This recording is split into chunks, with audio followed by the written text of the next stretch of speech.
ભાવનગર શહેરમાં આજે ગુજરાતના મુખ્યમંત્રી ભૂપેન્દ્રભાઈ પટેલ છે તેઓ વિવિધ કાર્યક્રમોને લઈને પધાર્યા હતા અને સાથે જ છે તેઓ અટલ ઓડિટોરિયમ છે ત્યાં તેમનો પ્રોગ્રામ યોજાયો હતો। સાથે જ ભાવનગર શહેરનું જે જવાહર મેદાન છે ત્યાં પણ દિવ્યાંગો માટે સાધન સહાયનો જે પ્રોગ્રામ છે તે યોજવામાં આવ્યો હતો।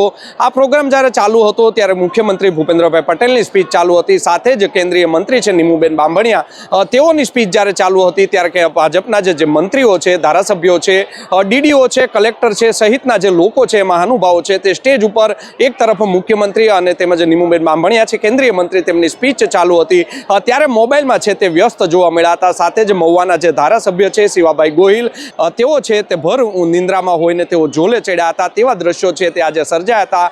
એક તરફ જે છે તે હજારો લોકોની સંખ્યા છે તે મુખ્યમંત્રીને સાંભળવા માટે આવતા હોય છે। મુખ્યમંત્રીને સાંભળવો પણ એક લાવો હોય છે ત્યારે તેના જે મંત્રીઓ છે સાથે જે તેના જે કલેક્ટર છે, ડીડીઓ છે સહિતના અધિકારીઓ છે તે મોબાઈલમાં છે તે ચાલુ કાર્યક્રમે વ્યસ્ત જોવા મળ્યા હતા। આમ તો ભાવનગરના જે કલેક્ટર છે તે સામાન્ય જે દિવસો હોય છે ત્યારે રીલ્સ બનાવવામાં વ્યસ્ત જોવા મળતા હોય છે, પરંતુ જ્યારે ગુજરાત રાજ્યના મુખ્યમંત્રીનું છે પ્રવચન ચાલુ હોય ત્યારે પણ તેઓ છે મોબાઈલમાં વ્યસ્ત જોવા મળ્યા હતા। લોકો જે છે તેના અધિકારીઓ છે તેમણે જે આ પ્રવચન હોય છે તેને ગંભીરતાથી લેવું જોઈએ। ભાવનગર પશ્ચિમના ધારાસભ્ય છે જીતુભાઈ વાઘાણી, તેઓ સરકારના પ્રવક્તા પણ છે, પરંતુ ચાલુ કાર્યક્રમે તેઓ પણ મોબાઈલમાં વ્યસ્ત જોવા મળ્યા હતા। સમગ્ર આ જે વિડીયો છે, આજે સમગ્ર કાર્યક્રમ હતો તેનો એકવાર વિડીયો જોઈ લો કે નેતાઓ છે, મંત્રીઓ છે, કલેક્ટર છે, ડીડીઓ છે, અધિકારીઓ છે તે કેવા મોબાઈલમાં વ્યસ્ત હતા।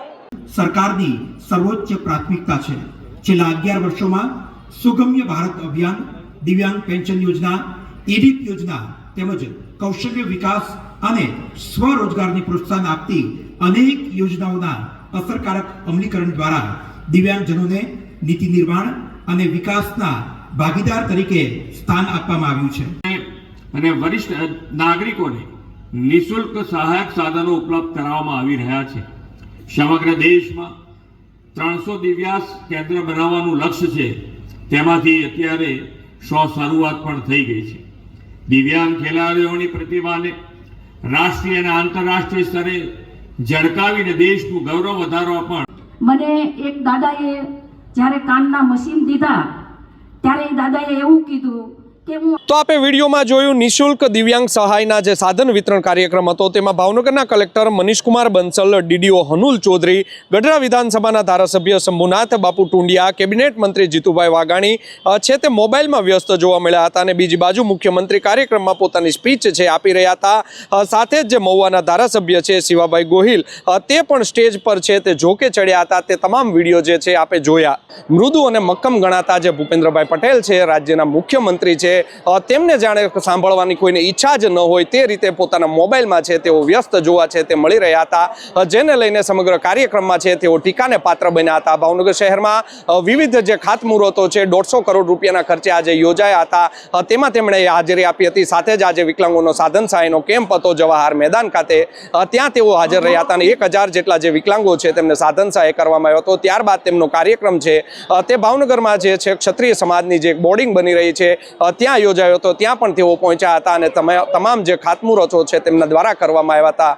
જોવું રહ્યું આગામી સમયમાં હવે જે તેમના અધિકારીઓ છે, મંત્રીઓ છે તેમણે પણ સંજ્ઞાન લેવાની જરૂર છે કે જ્યારે રાજ્યના મુખ્યમંત્રી છે તેઓ પ્રવચન કરી રહ્યા હોય, કેન્દ્રીય કક્ષાના જે મંત્રી છે નીમુબેન બાંભણિયા તેઓ જ્યારે પ્રવચન કરતા હોય ત્યારે મોબાઈલમાંથી વ્યસ્તતાને લીધે બહાર નીકળવું છે તે જરૂરી છે। લોકો છે હજારોની સંખ્યામાં ભીડ ભેગી કરતા હોય છે કે મુખ્યમંત્રી આવી રહ્યા છે તેને સાંભળવા માટે લોકોની ભીડ છે તે ભેગી કરવામાં આવતી હોય છે, લોકો સ્વયંભૂ પણ આવતા હોય છે, પરંતુ તમારા મંત્રીઓ હોય છે, તમારા જે અધિકારીઓ હોય છે તેને જે તમારું પ્રવચન સાંભળવામાં રસ નથી તે છે તે ઘણું સૂચક કહી જાય છે। યશપાલસિંહ ચૌહાણ, નવજીવન ન્યૂઝ, ભાવનગર।